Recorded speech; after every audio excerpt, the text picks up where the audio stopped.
Casting Call, bienvenue sur le podcast de la rédaction de casting.fr qui révèle ta vraie nature. Ici, on va parler casting, témoignages exclusifs, des rencontres avec des professionnels, les clés et les secrets pour devenir un artiste et surtout, en vivre. Casting Call, c'est ton nouveau coach audio qui te permet de poser ton premier pas sur ton chemin de l'éveil et de la réussite. Ose enfin devenir celui dont tu rêves. Bonjour et bienvenue sur Casting Call, le podcast de la rédaction de casting.fr. Je suis Soledad Franco et aujourd'hui j'ai le plaisir de recevoir un invité assez spécial. Pourquoi spécial ? Parce que je le connais depuis tout petit, tout jeune, alors qu'il n'était qu'un enfant, avec ses petites bouclettes qu'il a encore, déjà beaucoup de talent, d'audace et surtout, une maman à l'écoute qui le soutient et qui a osé l'accompagner dans cette course au casting et à une carrière. En faisant mes recherches pour préparer ce podcast, même si je le connais très bien, j'ai retrouvé une interview sur casting.fr. Il avait 13 ans. 13 ans, vous imaginez ? Presque 10 ans plus tard, je le retrouve sur ce podcast, face à moi, pour parler casting, tournage, rôle. À dire vrai, il me semble qu'il avait 5-6 ans quand on a commencé à le voir dans les castings. Qu'est-ce qui lui a donné envie de poursuivre cette belle mais ô combien difficile aventure artistique ? Comment ça a démarré ? Est-ce que quand on est enfant, on rêve de carrière ? On aime jouer ? Quelle est la réalité du métier ? Entre les castings et les tournages, comment gère-t-il son quotidien et sa carrière ? Comment se faire une place où plus que jamais, de plus en plus de jeunes de son âge veulent se lancer ? Y a-t-il de la place pour tout le monde ? Comment la trouver ? Écoutez bien votre coach de la semaine, car il s'agit d'Elliot Lebro, qui va vous donner les clés pour décrocher des castings, lui qui a tant passé de casting. Bonjour Elliot. Bonjour ma Soso. La devise de ce podcast est « Ose devenir celui dont tu rêves ». Qu'en est-il pour soi en cette année 2024 ? Eh ben pour moi en 2024, c'est une vraie devise que tu as raison de citer, parce qu'en vrai, c'est le rêve de devenir la personne qu'on imagine depuis tout petit, tu vois. Comme depuis tout petit, raconte-moi un peu ton enfance. T'as grandi où ? Moi j'ai grandi à Châlons-en-Champagne, à côté de Reims, dans un petit village. Vraiment, c'est un village de 300 habitants, imagine. C'est génial, 300 habitants. Vraiment, il n'y avait personne. Génial. La rivière au bout de la maison, au bout du jardin, avec les chats, le grand jardin, la piscine, les parents, les grands-parents. Nature. Ouais, c'était trop bien. Et est-ce que tes parents viennent du milieu artistique ? Pas du tout. Vraiment pas du tout. Non, moi je suis tombé dedans. Je dis tombé, mais c'est grâce à maman, comme tu le sais, tu vois. Ça a commencé comme ça ensemble. C'est elle qui a trouvé. On lui avait parlé en fait de mais est-ce qu'il a déjà fait des photos ? Est-ce qu'il a déjà fait des castings et tout ? C'est en voyage, en rencontrant des gens. Elle a dit non, jamais. Enfin, surtout voyage. Parce que t'avais quoi ? Une bonne bouille ? Je pense que c'était ma bonne bouille. C'était mes cheveux longs aussi, tu vois, qui étaient déjà frisés, mais beaucoup plus longs que ça. Un peu pas surfeur, tu vois, mais le petit Tarzan, quoi. Le petit Tarzan. Quel genre de garçon tu étais, toi, quand tu étais petit ? Je pense que j'étais un enfant joyeux, vraiment joyeux, parce qu'entouré de plein d'amour, que ce soit de la famille, que ce soit les amis, toujours bienveillant, tu vois. Ça a toujours été ça. Donc, non, moi, je pense que c'était joyeux, sage aussi. J'étais pas non plus quelqu'un qui faisait des bêtises. Joueur aussi, quand même. J'ai vite été joueur, aussi bien jeux de société que jeux vidéo avec mon frère, qui m'a vite mis le pied à l'étrier, mais... Donc, tu as un frère et tu rêvais de quoi quand tu étais petit ? Est-ce que tu avais des idoles ? Est-ce que tu regardais des films ? Est-ce que tu avais un rêve ? Ouais. Devenir astronaute ? Je sais pas, tu rêvais de quoi ? Mais c'est rigolo parce que c'est vraiment une discussion que j'ai eue hier avec ma copine, tu vois. J'ai jamais eu ce truc de j'ai envie d'être astronaute ou quoi qu'est-ce, parce que c'est vite arrivé finalement. Parce que vu qu'à mes 6 ans, enfin même avant, 5 ans et demi, maman il me semble qu'à 5 ans, tu étais déjà sur casting.fr. J'étais déjà sur casting.fr de par maman. Je commençais déjà à passer des petits Mais toi, donc trucs, petit, parce qu'à 5 ans, on n'a pas vraiment de rêve. Non. Tu vois, j'ai presque limite quelques souvenirs du tout début. Mais c'est des bribes, même en soi, quand je raconte mon tout premier tournage, qui était du coup ce film Canal avec Emma Decaune, etc. Bien sûr que moi j'ai des souvenirs, des petits flashs, mais je m'en souviens pas évidemment comme maman doit s'en souvenir. Tu vois. Alors c'est ça qui est rigolo, c'est que en fait tu as une bonne bouille, tu as 5 ans et ta mère, à force d'entendre ton fils a une bonne bouille, elle se dit ok, allez, je vais l'inscrire, je vais lui faire passer des castings. Raconte-nous ton premier casting justement, parce que je connais cette anecdote, mais elle me semble tellement intéressante. Le premier casting, c'est maman qui t'inscrit sur casting.fr, qui voit passer une annonce, qui postule, tu décroches un rôle de figuration. C'est ça ? Raconte-nous le film. En fait, c'est ça. C'est maman qui a postulé à ce casting, qui était donc un film Canal à l'époque. Et elle y postule en envoyant juste une photo, tu vois, vraiment en mode on verra, il a jamais fait ça de toute façon, il a dû faire une photo à la maison, jamais fait de book comédien. Encore une fois, il a 5 ans. 5 ans, il habite en campagne, à 2 heures de Paris. Moyenne section maternelle. Oui, c'est vrai, t'as raison, moyenne section, grande section, mais c'était donc le tout début. Et en fait, on lui répond assez rapidement de oui, en fait, d'accord, on prend Elliot, parce qu'en fait, c'était une réplique mince. C'était une scène de l'école des fans. Voilà, c'était une scène de l'école des fans, j'avais perdu.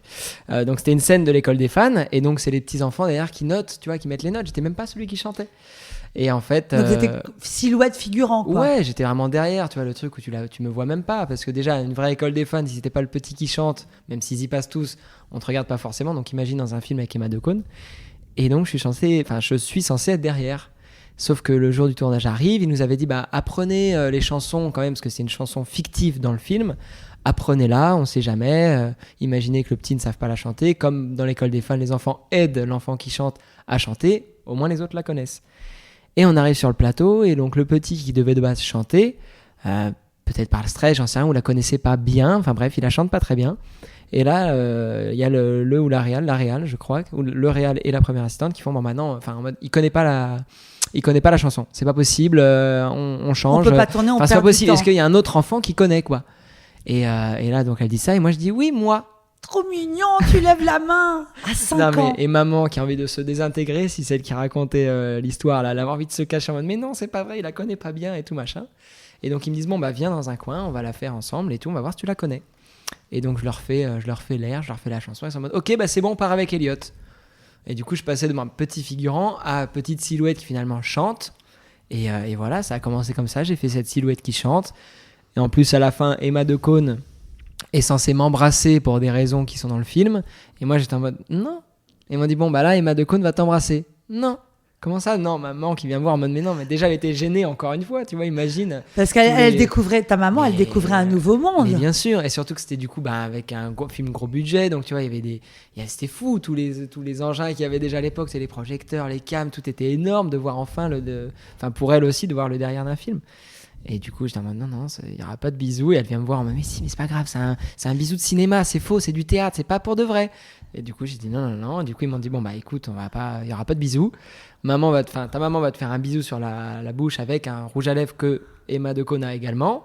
Comme ça, tu as la trace. Et Emma, au moment de la photo, te mettra les mains comme ça et te fera un bisou à côté. Mais elle te fera pas de bisou sur la bouche, t'inquiète pas. Donc voilà le premier caprice de star, déjà, à 5 ans et demi. C'est absolument fou parce que j'ai envie de dire qu'à ce moment-là, parce que je dis tout le temps qu'être un comédien, c'est être animé, voire illuminé, et d'avoir cette présence, ce charisme, de trouver sa place. Est-ce que tu penses qu'à 5 ans, tu avais une notion, c'est des souvenirs précis, parce que 5 ans, c'est très petit. Est-ce que, après ce tournage, tu t'es dit, vraiment, ça me plaît, ça me fait vibrer ? Ou t'étais trop petit ? Non, si, je pense que ça m'a beaucoup amusé. Et en fait, c'est presque ce qui m'arrive encore aujourd'hui. En fait, c'est un amusement. Depuis tout petit, je pense que ça a commencé comme ça. En mode, pour moi, c'était un jeu. En mode, lui, il la connaît pas. Moi, je la connais, j'essaye, je me propose. Ils me prennent pas. C'est pas grave, moi je connais, j'essaye le truc. Donc ça fait ça avec cette chanson. Après, ça fait ça avec les castings. J'y vais. À chaque fois, c'était des rôles différents. Tu vois, avec parfois des époques différentes aussi. Avec des films qui se tournent avant ou après. Enfin, tu vois, des films pendant la guerre aussi que j'ai tourné. Donc à chaque fois, c'est repartir dans un univers. Et pour moi, c'est un jeu, c'est un amusement, comme je t'ai dit. Un amusement. Joe Star nous disait que c'était un réjouissement, un ravissement chaque fois. Là, tu te lances dans l'aventure des castings. Tu rencontres Nathalie Baye, Sébastien Chabal, Alexandre Arcadi, Natacha Saint-Pierre. Bref, tu enchaînes. Et à 8 ans, tu tournes ton premier court-métrage. Comment tu l'as décroché ? Ça, c'était Les Ventres Vides, un court-métrage de Julien Guetta en plus, qui était sorti de la Fémis. Et qui aujourd'hui, Julien Guetta est qui il est aujourd'hui, encore un réalisateur qui bosse énormément et j'adore ses films et je l'ai déjà réécrit d'ailleurs récemment. Mais comment je l'ai décroché, c'était encore une fois pareil, de par un casting. En plus, jouer le rôle d'un juif. Et c'était trop stylé d'aller tourner dans la synagogue, de vraiment, moi qui n'ai pas de cette religion, tu vois, de découvrir aussi cette religion. Encore une fois, tu vois, c'est de la découverte à chaque fois. C'est du jeu, tu découvres tellement de choses, des endroits, des religions, Là, pareil, là récemment, mais on y reviendra peut-être plus tard, quand je suis parti tourner en Martinique, avec Alexandre Arcadi en Tunisie.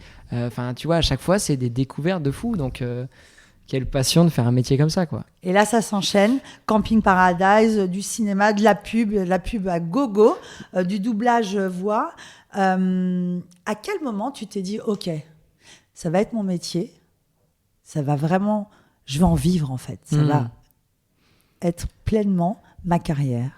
Je crois que c'est particulier de se dire ça va être pleinement ma carrière parce que vu que j'ai commencé jeune, tu vois, pour moi c'était presque normal de le mercredi et le samedi partir passer des castings à Paris avec maman, parce que c'est maman qui m'a toujours suivi, soutenu partout, même encore aujourd'hui, tu vois, elle est à mort avec moi, elle me suit carrément et j'en suis très chanceux et très reconnaissant de ça, mais c'est elle qui m'a toujours accompagné partout. Et donc pour moi c'était encore une fois un jeu d'aller passer le mercredi et samedi plutôt que de faire du sport, tu vois, comme du tennis ou du foot comme mon frère. Moi c'était non, je passe des castings, si je les obtiens je pars sur le tournage. En plus ça me faisait louper les cours, donc qui de plus heureux qu'un enfant qui loupe les cours pour aller sur un tournage. Et ça s'est enchaîné comme ça jusqu'au moment où je me suis dit en fait oui, c'est vrai que c'est un métier, ça peut être un métier. Et à mes 18 ans, donc je suis allé quand même jusqu'à mon bac, à mes 18 ans je me suis dit mais en fait c'est vrai, si je me forme etc., parce que je sentais que les castings changeaient, on demandait des vrais rôles de composition, et allons-y, pourquoi pas essayer de faire carrière, de m'amuser là-dedans, dans le cinéma, dans la télé, dans la pub, dans le doublage voix, tu l'as cité, le mannequinat, tu vois, toucher à tout, parce que, encore une fois, c'est des amusements à droite, à gauche, et découvrir des rencontres, c'est trop, moi j'adore. Souvent, les parents ont envie de lancer leur enfant dans des castings, dans une carrière. On a reçu ici des enfants, je pense à Zoé Closure et d'autres, qui ont vraiment une véritable carrière et du succès. Est-ce que tu peux nous raconter tes souvenirs d'enfant? Je dis toujours que le casting, c'est un terrain dangereux. C'est difficile d'accepter des refus. Comment tu le vivais, toi, justement, quand tu te lançais dans un casting? Quand t'es pris, c'est génial, mais quand t'étais pas pris, est-ce que ta maman te coachait? C'est difficile quand on est enfant d'être rejeté. Je fais exprès de dire rejeté. Ouais, je pense que c'est même sûr que maman a eu un rôle hyper important là-dedans, tu vois, parce que comme on le dit, il faut passer 20 castings pour en obtenir un. Donc c'est vrai que... Vous entendez? Ouais, voilà. 20 castings pour en décrocher un. Non, et voilà, encore, quand on a ton talent. C'est ça, c'est le quota qu'on dit. Merci ma Soso. Mais ouais, et je l'ai du coup découvert, comme tu dis, ce nom qu'on obtient plein de fois avant d'obtenir un oui. Et maman m'a m'a fait beaucoup la leçon là-dessus c'est pas grave. En fait, on s'en fout. C'est que c'était pas toi.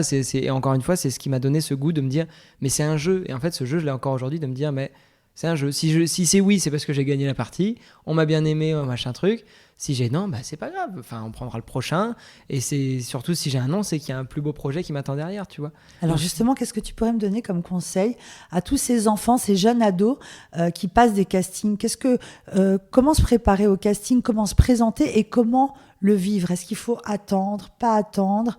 Qu'est-ce que tu me donnerais comme conseil? Comme conseil, je dirais qu'il faut évidemment le préparer, parce qu'on prépare le texte qu'on nous a donné, là, c'est les scènes à jouer, bien que parfois ils adorent nous donner aussi de partir en impro après la scène ou de faire des présentations, mais malgré la présentation, etc., il faut rester le plus naturel possible. Mais ça, c'est pour tous les âges, c'est pour les jeunes que les plus âgés aussi, de vraiment lâcher ce truc de mystifier le casting, de dire mais non, mais c'est juste en fait en face de moi, oui, c'est quelqu'un d'important parce que c'est la directeur ou le directrice de casting, directeur ou directrice, mais c'est un humain aussi, donc en fait on va échanger ensemble. Ils veulent rencontrer des gens, des humains, des personnages, donc il n'y a pas de rôle particulièrement à jouer, de se matrixer, mais s'il me pose ça, je réponds ça. Non, en fait, soyez juste vous-même, amusez-vous aussi, parce que c'est là qu'on le voit vraiment, que ce soit aussi bien au cinéma que dans le théâtre. Partout, c'est au moment où la personne s'amuse dans son rôle, mais c'est même dans les rôles dramatiques, il faut savoir s'amuser. C'est au moment où on voit ce truc dans l'œil de l'amusement qu'en fait c'est là que ça marche le mieux. Donc si on arrive à s'amuser dans un casting et de réussir à retirer ce stress, mais c'est à ce moment-là que ça se passe trop bien, que quand t'en sors, tu te dis mais j'ai passé un bon moment, c'est moi, génialissime, c'est pas moi, c'est pas grave, le moment était trop cool, j'ai rencontré cette personne, ça s'est trop bien passé. et ben next, on passe à la prochaine. Est-ce que le talent, c'est quelque chose qui s'acquiert? Alors attends, je ne veux pas t'incomoder parce que hier, j'étais jury d'un spectacle, d'un concours, pardon. Attends, je recommence. D'après toi, est-ce que le talent, ça se travaille, ça s'acquiert? Hier, j'étais jury d'un concours et je disais, mais parfois les comédiens arrivent et c'est un charisme, c'est quelque chose... c'est quoi la définition d'un comédien pour toi? Bah, pour moi, c'est sûr qu'il y a le talent qui joue toujours, forcément. C'est comme tu le dis, quand tu as un concours, on voit quelqu'un arriver sur scène, on sent tout de suite qu'il se passe quelque chose, alors que celle d'après, un peu moins. Mais je pense qu'il y a aussi, alors, comme on le dit à chaque fois, il y a le talent, mais il y a aussi le travail et la discipline. Pour moi, ça passe par là, en fait. Ce métier, c'est vraiment le mot que je mets et que j'ai appris en écoutant des podcasts, en écoutant des athlètes. Enfin, tu vois, c'est ce truc d'avoir une discipline et d'avoir un truc où tu t'y tiens tout le temps et de pas lâcher, de se dire mais en fait c'est pas grave, le travail payera. Et combien on en cite qui disent à chaque fois, on m'a dit que j'avais une sale gueule, tu vois, la Belmondo, j'ai une sale gueule, récemment le Raphaël Quenard avec sa cloison nasale, enfin tu vois ce truc, ce grain de voix qu'il a et qui ne lui appartient qu'à lui, où on lui dit mais non mais ça marchera pas, laisse tomber, enfin t'es pas dans les critères, on s'en fout, il se passe rien quand t'es allé, enfin tu vois.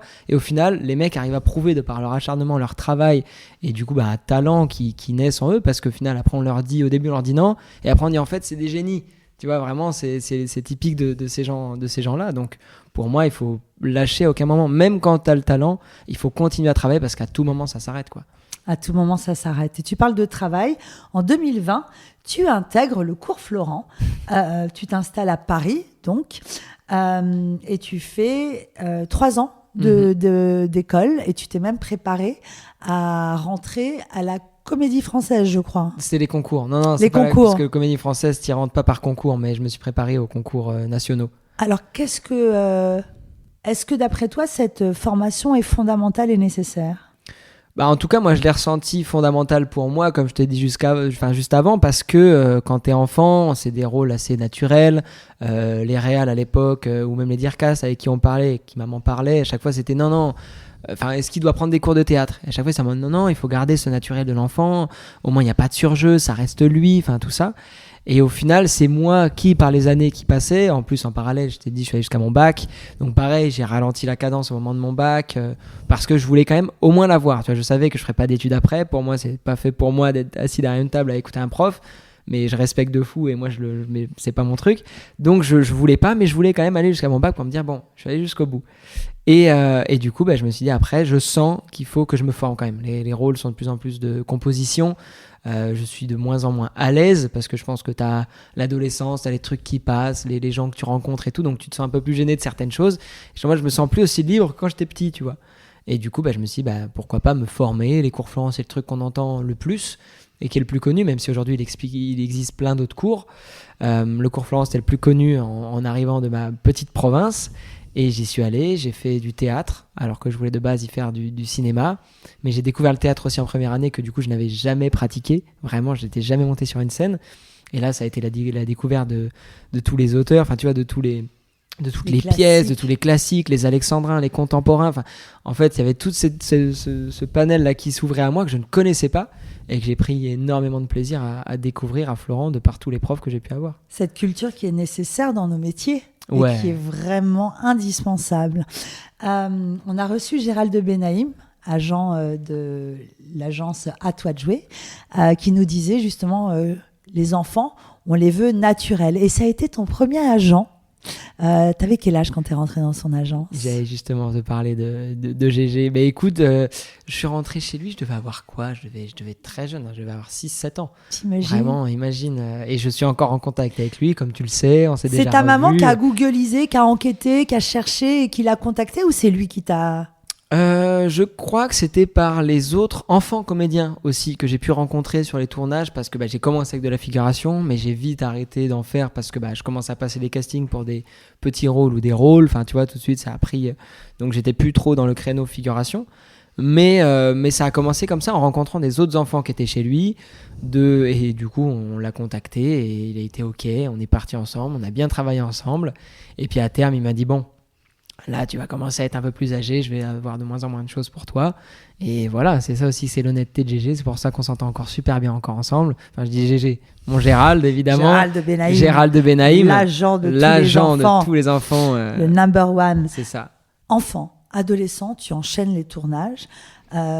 Tu nous expliques donc que tu as continué tes études. À aucun moment, surtout quand on est adolescent un peu effronté, 14-15 ans, à aucun moment ça t'a monté un peu à la tête en disant je suis un acteur, je lâche les études, non?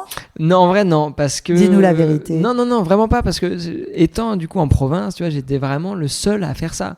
J'étais le seul enfant comédien, moi de tous mes potes de collège, de lycée, de primaire, il n'y en avait aucun qui faisait ça. Justement, je te parlais de sport tout à l'heure, pour eux, le week-end ou le mercredi, c'était du sport. Okay. Donc moi, quand je suis avec eux, on parle jamais de ça.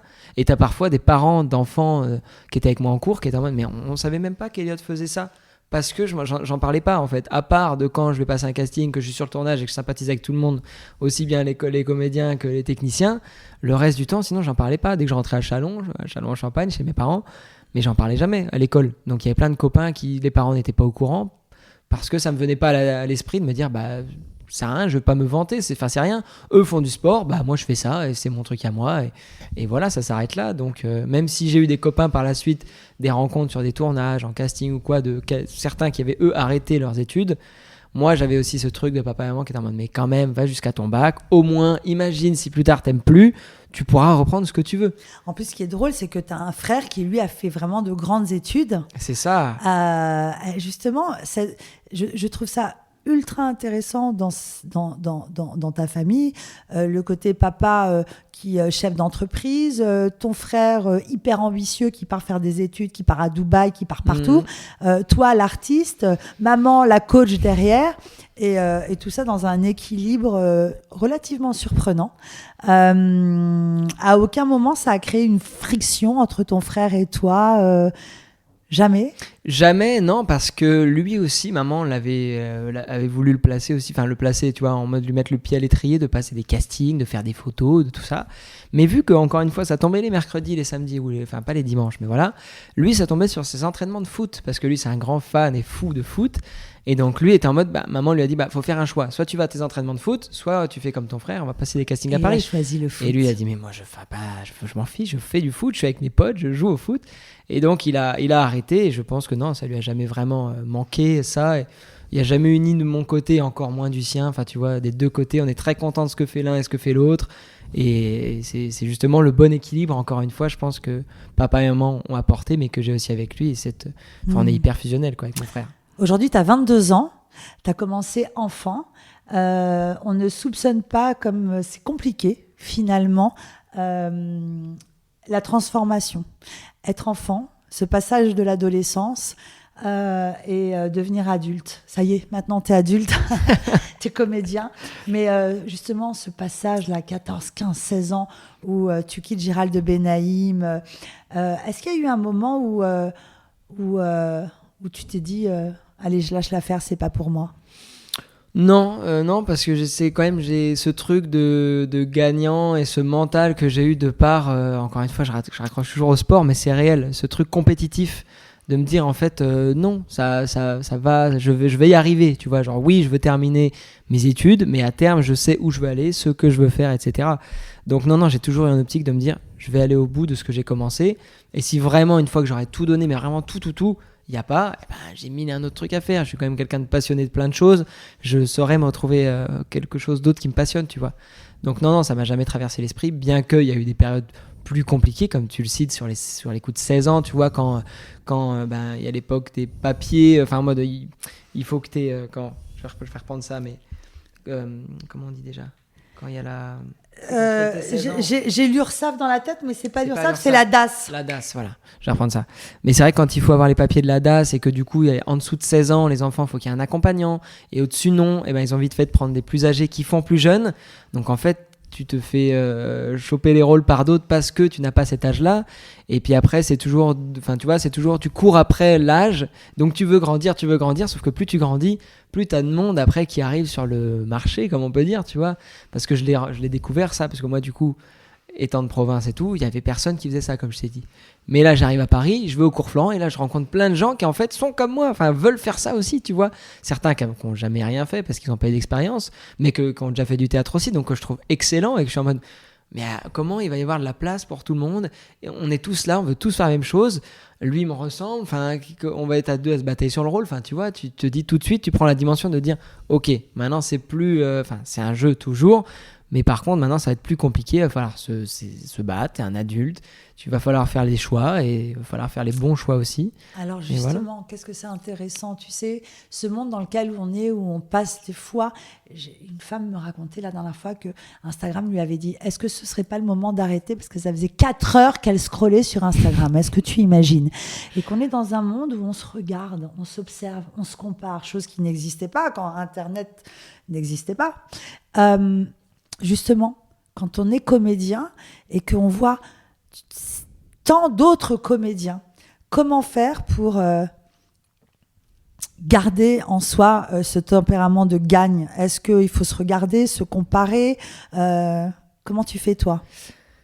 Je pense que déjà, il faut jamais se comparer, mais ça, la plupart des comédiens, et c'est pour ça que j'en parle, parce que j'ai écouté aussi énormément de podcasts, comme je te disais tout à l'heure, de comédiens, de réussite, de comment ils ont fait leur chemin, etc. Mais faut les écouter, il faut prendre ce qu'ils ont à te donner de bien, mais il faut jamais se comparer, ou même se comparer du coup à l'âge qu'on a et des gens qui vont obtenir tel rôle ou tel rôle, parce que pour moi, ça va tirer que du négatif. Et donc oui, il faut se remettre en question soi-même, mais jamais en disant mais faudrait que je sois un peu comme lui, ou que je joue plus comme lui, ou pourquoi lui et pas moi. Ça, on s'en fout en fait. Chacun fait son chemin, chacun obtient les projets qu'il a. Et en fait, je pars aussi du principe de alors oui, il faut toujours, enfin moi surtout, moi je regarde beaucoup au-dessus de moi, donc je suis toujours en mode ah là mais il cartonne et tout machin, donc il faut que j'arrive à faire ça, il faut que j'arrive à un tel. Et ça, c'est un objectif qu'il faut garder, parce que l'objectif est important, mais il faut aussi regarder tout ce que tu as déjà fait. Tu vois, et ceux aussi qui font moins que toi et qui pourtant se donnent autant que toi. Ils se donnent autant que toi, mais ils font moins que toi. Donc en fait, tu peux pas te plaindre. Il n'y a pas vraiment de raison de se plaindre, tu vois. Et pour moi, c'est que du mental à se dire, mais ça marchera. Je vais faire le maximum. Et voilà, combien j'ai de potes qui, eux, sont obligés de faire de la restauration pour pouvoir payer, quand on est à Florent, se payer les cours Florent, se payer leur appart, et tout ça en n'ayant plus grand-chose à la fin du mois, tu vois.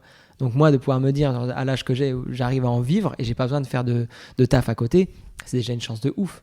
Et je peux pas, du coup, envier et comparer, être négatif, de me dire, putain, mais je suis pas comme lui, et pourquoi, non, ça marche pas comme ça. Tu arrives à en vivre, tu es donc comédien, tu passes des castings, tu es dans plein de pubs, et pas n'importe lesquels. Tu fais des gros budgets pubs, tu es dans une agence de pubs, et tu fais même du mannequinat. Ouais. Alors raconte-nous ça. Franchement, le mannequinat, ça m'est tombé dessus par hasard, parce que j'ai reçu un message sur Insta, tu vois, mais vraiment par hasard, en mode « Bonjour, seriez-vous intéressé pour du mannequinat? Pouvez-vous nous envoyer vos mensurations et tout ?» Moi, je me dis, mais c'est quoi encore ce truc? Une agence? Fake. Ouais, une agence. Mais pourtant, je vais sur l'Insta, tu vois, je suis en mode, mais il n'y a pas la petite certif ou quoi, je suis en mode, je sais pas, tu vois, j'ai tellement été aussi mis en garde par maman de les trucs un peu frauduleux, les castings frauduleux, si on te donne un casting à telle heure, je ne sais où, tu fais attention, enfin tu vois, tous ces trucs de prévention. Donc je suis en mode bon, pour le moment on verra. Donc je réponds ouais, enfin pour moi c'est un truc fake. Et au final ils me répondent assez rapide, enfin le lendemain en mode avez-vous réussi à prendre vos mensurations? Donc je suis en mode bon, là vous me prenez pour un guignol, ok je vous les envoie. Donc je leur ai envoyé et en fait 2 jours après je me retrouve à l'agence à signer avec eux. Et 3 jours après, je me retrouvais à passer un casting, du coup, pour la marque Balenciaga, tu vois. Rien que ça. Non, mais rien que ça. Et là, j'arrive, et moi, qui est pas du tout du monde de la mode ou quoi, j'arrive, je vois que des mecs de 25-30 ans. Donc moi, quand je bosse, quand je commence pour eux, j'ai 20 ans, tu vois. Et là, je suis en mode, mais j'ai pas du tout le gabarit de ces gars-là. Enfin, tu vois, eux, ils sont plus âgés. Ça se voit qu'il y a la vibe mode. Moi, pas du tout. J'arrive à Paris, tu vois. Et en fait, je parle avec eux et je me rends compte que je leur dis mais c'est ici. Ils disent non, non, c'est pas ici. Tu crois qu'on attend pour rien et tout. Je suis en mode voilà, ok, la vibe n'est pas du tout la même. Ah, la vibe de la mode, c'est pas la même chose. La mode, c'est pas du tout la vibe de tout le monde est mon copain, on rigole ensemble, machin truc. C'est pas un monde très gentil. Non, hein. tu vois. Tous méchants. Non, je rigole. Non, c'est pas vrai. Il y a vraiment des belles personnes. Mais en casting, tu vois, tu rencontres des gens. Et avoir un casting, moi quand je vois un mec qui rentre dans la salle de casting, je lui dis merde, tu vois, parce que je m'en fous, donne le max frérot, on est ensemble, si t'es meilleur que moi et qui te préfère, c'est toi, c'est ton affaire, tu vois. Good vibes. Alors que là, pas du tout. Et c'est pas good vibes. Mais pas du tout good vibes. Et moi j'arrive et tout, en plus, donc je passe le casting et tout, j'avais jamais passé du coup de casting mode, je le passe et tout, moi je suis très naturel avec eux, enfin voilà. Et ça se passe bien, donc je pense au-delà d'humain, ça se passe bien aussi au niveau physique qui recherche. Et du coup, une semaine après, cette agence qui m'avait contacté sur Insta m'appelle en me disant écoute, semaine prochaine, t'es avec eux. Donc prépare-toi, c'est tout, ça y est, ça commence. Et voilà, et du coup, ça fait maintenant plus de 2 ans, 2 ans et demi que je bosse pour cette marque en mannequin cabine. Du coup, donc vous pourrez pas me voir sur les défilés ou sur le site, mais je suis leur taille S en gros, et ils remettent tout. Enfin, je suis là à chaque fois avec un autre mannequin, ils remettent à notre taille. T'as toujours eu cette la chance, pour moi elle n'existe pas, elle se provoque, mais t'as toujours eu cette opportunité de décrocher. On parle des pubs, même pendant le confinement, tu es un des seuls qui a réussi à décrocher une pub. C'était pour quelle marque déjà? C'était pour Bouygues. Non mais Non, mais... il y en a un avec ici, tout le monde. des pubs. En plus, tu filmais de chez toi. De chez moi. Elle est belle l'histoire. Non, mais surtout, je filmais avec quand même mon frère et mes parents. On tournait tous les 4 de la maison. Ouais. Et c'est ça, c'était pendant mais là, le Covid. on est en train de parler de gros budget. Viens, on parle un peu d'argent. Non. Combien on gagne? Non, non, mais je rigole. Combien on gagne pour une pub comme ça? La pub, ça va dépendre en fait des, comment on dit, des clients. Ça va dépendre de quelle marque, pour quelle marque tu vas bosser, tu vois. Donc, et encore que les pubs ont baissé en termes de prix leurs droits, parce que c'est les droits qui payent le mieux. À chaque fois, comme dans le ciné, encore que le ciné, il n'y a pas de droit à l'image. C'est vraiment que ta journée de prestation de travail, et après ça s'arrête là. Alors que la pub, c'est ta presta plus ton droit à l'image, parce qu'ils vont t'utiliser pour la télé, pour les réseaux, pour tout ça. Donc ça va osciller en vrai. Souvent ça va commencer vers les 2000 € de droits, tu vois, encore que parfois c'est moins que ça. Hein. C'est pour ça, ceux qui commencent en pub vont se dire mais pourquoi il nous dit ça, moi j'ai pas ce genre de droit. Mais c'est pas vrai. Mais donc ça va commencer, mais même je dis ça, mais ça va commencer à 600, 2000 et ça peut monter à des prix exorbitants, tu vois, pour des pubs monde. Je sais que moi il y avait des copains, notamment un copain qui avait tourné une pub monde pour Coca. Il y a de ça, je crois, 20 ans ou quoi. Mais c'était des droits mais monstrueux. C'était genre 70 000 €, tu vois. T'en as fait des grosses pubs. Redis-nous les marques un peu. Mais j'avais fait la pub Coca à Coca Monde, je l'avais fait aussi. Mais tu vois, on en était loin des chiffres que lui a pu me dire de quand il avait tourné ça. Je suis en mode, ah ouais, d'accord, la pub, bon, il y a toujours de l'oseille parce que c'est vrai. Mais par contre, on n'est plus sur ce genre de tarif, tu vois. En tout cas, quand on est comédien et qu'on est artiste, comme toi, on passe des castings. Décrocher des tournages, c'est 1 par an ou 2. Et justement, pour pouvoir en vivre à côté, c'est quoi? C'est tournage pub, la mode, il y en a d'autres? Non, c'est ça, ça va passer par du coup moi qui la mode avec Balenciaga, tu vois, de toujours faire mannequin cabine là-bas, par mes tournages pub aussi, tu vois, c'est très rapide. Chaque fois un tournage pub, ça va être 1, 2, 3 jours maximum, c'est vraiment une grosse pub. Mais après, ça va être les tournages du coup comme tu dis ciné, télé qui vont arriver et ça et voilà, ça tourne autour de ça. On va parler casting. Quel est ton souvenir le plus beau en casting? Mon souvenir le plus beau en casting, c'est difficile en vrai. Je pense que si un souvenir qui m'a marqué, c'était un callback pour justement Ce que le jour doit à la nuit d'Alexandre Arcadi, où du coup on arrive avec 3 garçons, tu vois, on arrive tous les 3, et donc je savais que je passais avec eux pour la réplique, mais eux étaient également en callback. Et donc on passe tous les 3, donc Arcadi est dans la salle avec le ou la Dircas, je sais plus malheureusement, mais on passe devant eux, et à la fin, du coup Arcadi qui nous regarde et qui nous fait ça vous a plu là les personnages que vous avez joués et tout? Alors on a ouais, nous on s'est amusés, en plus on avait le temps de faire copain dans la salle d'attente, ouais, c'était fou quoi. Et il fait allez, si c'est bon pour vous, c'est vous 3. Et là, on se regarde, mais c'est pas vrai et tout. Et là, donc là, c'est folie ultime de dire, en fait, le L'Oréal qui t'annonce direct en callback mais en fait, je vous avais mis tous les 3, je voulais voir si ça matchait, j'en suis persuadé, on y va ensemble et tout, et c'est vous 3, quoi. Et encore une fois, je te dis, on s'était vus dans la salle d'attente, à tout moment, c'était d'autres rôles, mais on était juste en mode, mais on s'en fiche, tu vois, encore une fois, c'est copain, ça se serre la main, on était contents, on était des enfants, plus jeunes, tu vois, quand j'avais tourné pour ça. Et c'était un souvenir de fou. Est-ce que tu stresses avant de passer un casting ? Tu stresses toujours. Je pense que combien il y a de citations de le stress vient avec le talent, tu vois, ce truc de tu stresses, peu importe ce qui se passe, tu peux connaître ton texte par cœur, tu peux être sûr des enjeux, des machins, des trucs. Il faut toujours avoir ce stress de se dire mais il faut que tout se passe bien. Et ce stress, il se cultive aussi quand tu vas au théâtre, tu vois, quand avant de rentrer sur scène, tu dis faut que tout se passe bien, genre il faut que ce soit du bon stress, parce que si t'en as pas, c'est très bizarre quand même. Encore qu'il y en a, hein, mais bon, c'est tout, c'est pas mon cas. Et du coup, ce truc de tu stresses toujours avant un casting, bien sûr, mais comme je te dis, du bon stress à pas de là perdre tes moyens, à plus gérer ce que tu fais. Non, savoir justement canaliser tout ça, c'est important. Et ton pire casting, est-ce qu'il y en a un, une rencontre qui t'a vraiment Parce qu'il faut leur dire parfois. C'est vrai. Moi, personnellement, j'ai eu quelques désaventures quand j'étais plus jeune. Est-ce que toi, ça t'est arrivé ? Ça m'est arrivé. Après, je te dirais pas que ça arrive sur la majorité des castings, mais je pense qu'il y a plein de choses qui rentrent en compte. Tu vois, genre après, est-ce que c'est parce que c'est moi plus âgé qui du coup me rend compte de ça, de me dire. Bah, tu sais, quand tu arrives à une fin de journée, le Dircast il est un peu plus désagréable, il a plus trop envie d'être là, ou tu sais rien, t'en sais rien, ça se trouve il vient de recevoir une mauvaise nouvelle, alors il est saoulé, il te reçoit, mais du coup toi t'es là en mode c'est important pour moi, il lui en a rien à foutre, il est là avec sa cam et tout machin. Tout de suite c'est un peu désobligeant, c'est déjà arrivé, que ce soit aussi bien pour du ciné que de la pub, aussi en pub où le mec en a marre, c'est son 3e jour de casting pub, il fait la même chose toutes les 5-10 minutes, il y a des mecs qui rentrent, il est obligé de refaire le même speech et tout, il est en mode robot, le mec en a marre, il est pas forcément très agréable.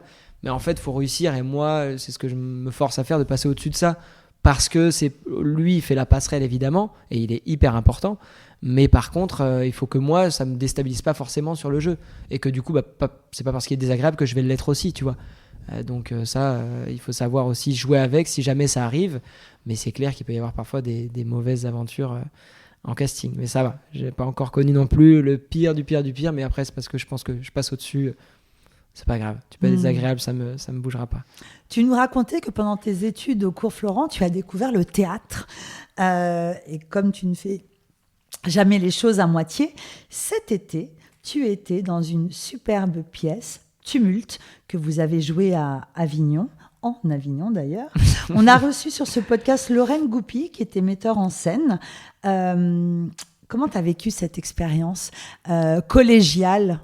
C'est vrai que c'est ouf d'avoir découvert en première année à Florent le théâtre, tu vois, d'avoir passé par un panel de classiques contemporains alexandrins, enfin tu découvres tout ça, tu découvres même les festivals de théâtre que moi je ne connaissais pas parce que mon papa étant parisien avait l'habitude d'aller au théâtre, mais moi en province jamais ou très peu, tu vois, bien qu'on ait une scène nationale à Châlons, la Comète, on y allait très rarement, j'y suis allé avec le collège, le lycée, mais voilà, comme je te dis, c'était très rare. Et donc toute cette découverte de se dire mais en fait oui ça existe. Et à la fin de ces 3 ans, avec un groupe de copains que vraiment on a créé en première année, on s'est dit mais pourquoi on n'irait pas au festival ? Mais tout ça c'est né de parce qu'en fin de 3e année à Florent, ils donnent l'opportunité de faire des TFE, donc travaux de fin d'études. Et donc de là, tu peux monter une pièce, et donc c'est Lorraine que tu as reçue qui a eu envie de ça, de monter la pièce Tumulte de Marion Aubert. Et donc ça a commencé, on l'a d'abord joué à Florent. Suite à ça, il y a un jury qui vient te voir et pour être sélectionné aux Automnales, qui est encore une fois aussi un festival interne à Florent. Mais tu rejoues et ensuite ils desservent le prix d'un Jacques, comme un César. Mais nous, les Molières, nous c'est les Jacques à Florent. Et du coup, on est sélectionné pour les Automnales, on y joue, ça marche encore super bien, il y a du monde et tout. Et le jury vient nous voir une nouvelle fois. Et là, on est sélectionné donc, dans 3 catégories. Donc, on est sélectionné à la mise en scène, au meilleur collectif et au meilleur spectacle. Donc, en mode, c'est fou, quoi. C'est fou. De base, nous, c'était juste faire une sortie de Florent avec les copains. Et après, voilà, un peu en mode, on se recroisera sur des tournages, sur des projets. Mais ça y est, on finissait ensemble. Et en fait, on voyait que ça continuait. Et nous voilà, du coup, à la cérémonie qui se passe au Théâtre Mogador. Donc, ça, une salle oufissime, remplie au max. À attendre, du coup, on est là dans la salle et c'est là que tu découvres un peu les stress des récompenses. Des récompenses, tu vois, les fameuses statuettes. T'es dans la salle, c'est vrai qu'il y a une ambiance un peu chelou, tout le monde un peu stressé de est-ce qu'on va avoir un truc ce soir. Et en fait, du coup, à la fin de cette soirée, c'est le dernier prix qui est desservi, on obtient le prix de la meilleure pièce. Donc sur les 3, on obtient 1, mais c'est le meilleur en vrai, tu vois, le prix de la meilleure pièce. Et on l'obtient, on monte du coup sur la scène, ils font leur discours, Lorraine et Alan, parce il y a Alan aussi, Beto, en commetteur en scène là-dessus. Et voilà, c'était juste ouf de se dire, mais il y a une effervescence autour de ça. En plus, ce que j'ai oublié de dire, c'est que Marion Aubert était venue nous voir aux Automnales, donc elle était venue nous voir à Florent, elle avait aussi beaucoup aimé la pièce, tu vois, elle avait adoré. Et du coup, on s'est dit, mais est-ce qu'on n'en ferait pas quelque chose ? Alors oui, on a découvert, notamment pour ma part, ça fait pas longtemps que j'ai découvert le théâtre, mais pourquoi pas rêver grand et se dire mais allez, on se tente, on essaye d'aller jusqu'à Avignon avec cette pièce et on monte ce qu'il faut, les dossiers, une asso, un groupe, tu vois, de monter tout ça, l'argent, parce que Avignon coûte beaucoup d'argent, ça aussi il faut le savoir, et on peut vite être en perte d'argent, tu vois, si jamais on n'arrive pas à y arriver, il faut mettre de sa poche, et parfois si tu n'arrives pas à remplir ta salle, tu pars avec des dettes, tu vois. Donc on s'est dit allez, on essaye. Raconte-nous justement quand on a un projet de pièce de théâtre, quelles sont les étapes ? Louer le théâtre, mais pas que ça. C'est ça, c'est pas que ça, c'est pas que se dire c'est bon, on a booké un théâtre qui nous veut, parce que nous notamment on a joué au théâtre de la Syrie, tu vois, à Avignon, qui est quand même un gros théâtre avec 180 places, Donc on a vu aussi grand, parce qu'à Avignon, tu as des théâtres qui vont de 10 à 20 à 200 places. Enfin, tu vois, ça monte crescendo, mais tu peux en avoir des très petits. Et on aurait pu se dire, bon, bah allez, on va dans un petit théâtre et on remplit et c'est tout. Et nous, ça nous va. Non, on a encore une fois voulu viser un peu grand, avec un théâtre de 180 places. Et donc, bah, ça a été de trouver des financements, d'avoir des mécènes qui vont nous donner de l'argent pour la construction du décor, pour nous payer les allers-retours, parce que même nous en tant que comédiens on se payait pas, tu vois, on s'en foutait, on était en mode mais c'est une aventure de fou, Payer aller le logement, vivre, payer le logement, la nutrition, payer la bouffe, c'est ça, tu vois, la nourriture, payer, bah, comme je t'ai dit, le décor, les costumes, enfin faut tout payer, même au niveau du tractage, tu vois, parce qu'il faut aller tracter dans la rue, c'est le rituel d'Avignon, on allait tous les jours tracter, et c'est vrai que c'est épuisant. Mais c'était pas vous qui mais faisiez? c'était nous, bien sûr, c'était nous tous les jours. Quelle effervescence. Ah mais bien sûr. T'imagines, on était 10 à parler dans les rues. Je pense qu'on pouvait pas trop nous louper avec notre petite chariote d'épicier.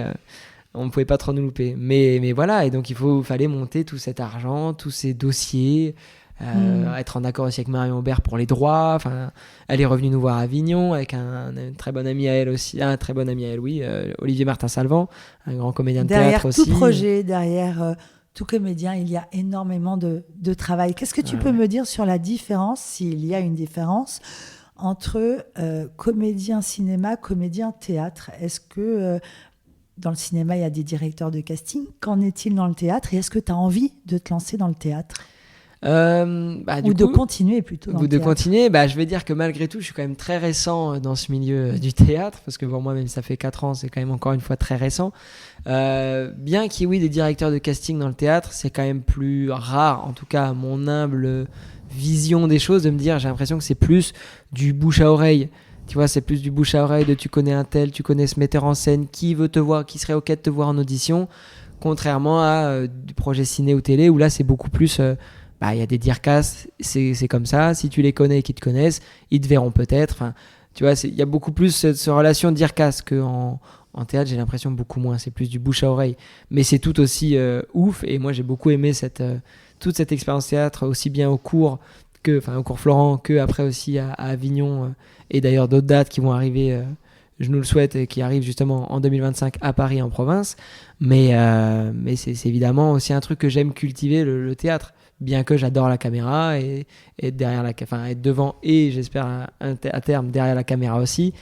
Et voilà. Tu es comédien, des castings, t'en passes à gogo.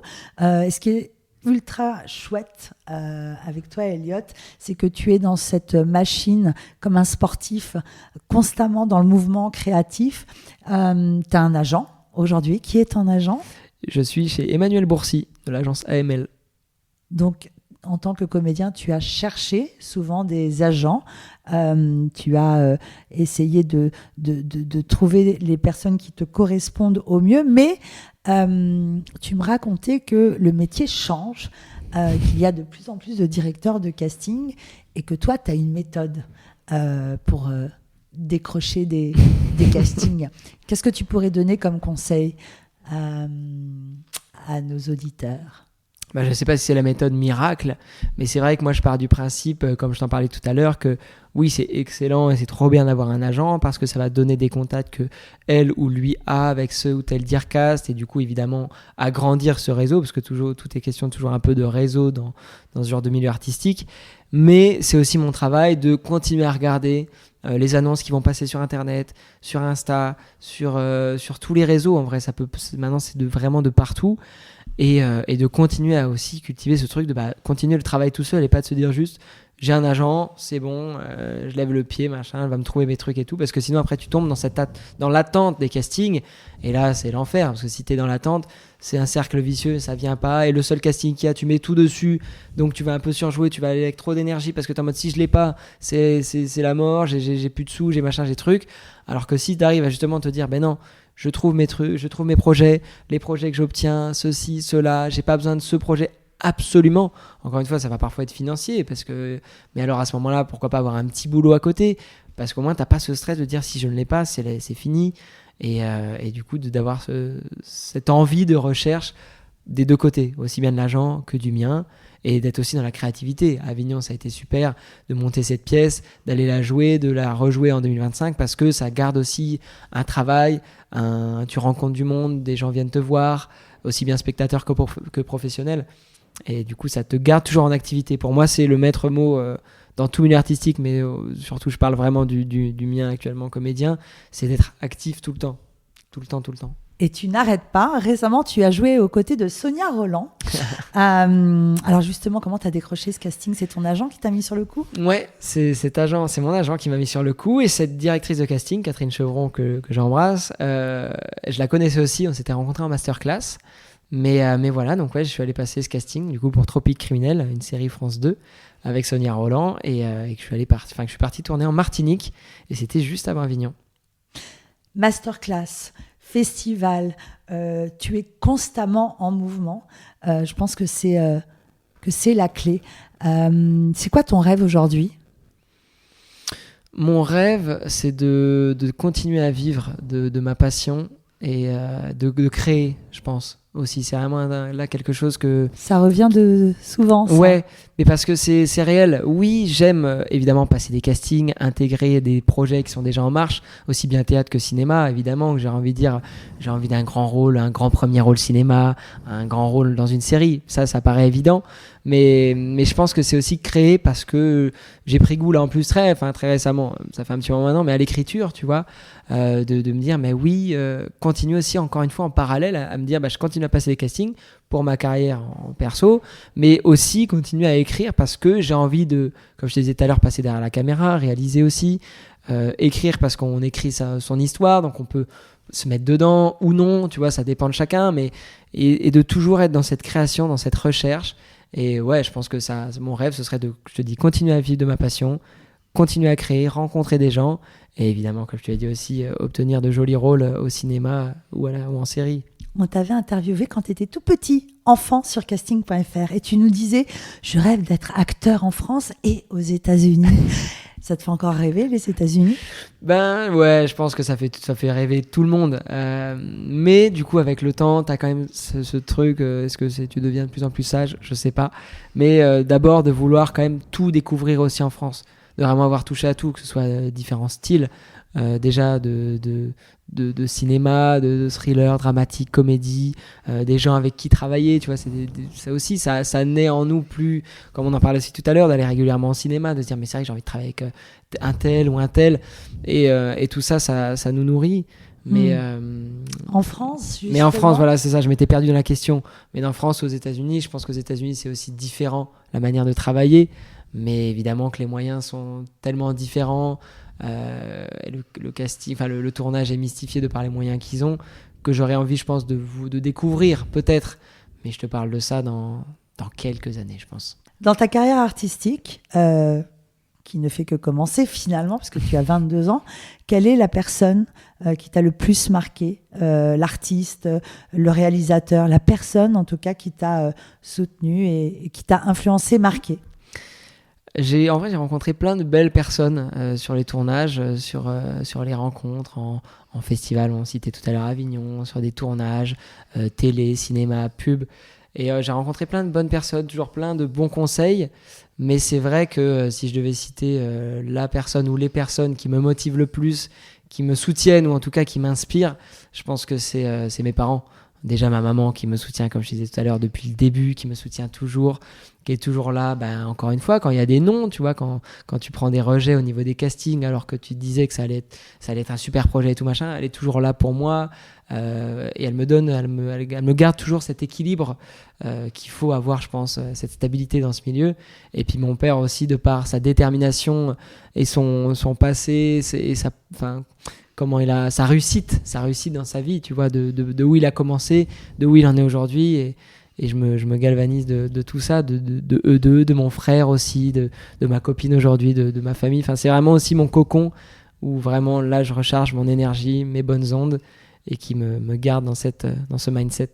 Comme quoi l'entourage est fondamental. Tu parles beaucoup de mindset, tu parles vraiment comme un sportif, et j'aime entendre cette gagne, parce que ça confirme que être un artiste, c'est un travail permanent. Qu'est-ce que tu dirais à ce petit Elliot de 5 ans sur scène, sur ce premier tournage de l'École des fans à côté de Emma Deacon? Qu'est-ce que tu lui dirais? Je lui dirais de ne rien changer à la personne qu'il a été pendant toutes ces années, parce que ça n'a été qu'amusement. jusqu'ici, jusqu'à mes 22 ans, mais je lui reparlerai plus tard quand tu me réinviteras dans 10 ou 15 ans dans un autre podcast. Je reparlerai à mon Elliot de 22 ans. Mais ouais, de rester la personne qu'il est, de toujours s'amuser et de croire en ses rêves parce que tout est possible et de continuer à rêver grand parce que jusqu'ici, ça l'a mené à bien et voilà, et de croire en lui. Merci Elliot pour ce délicieux moment. On va évidemment dédier ce podcast à tes parents que j'embrasse. À bientôt Elliot. À bientôt, Soso, merci.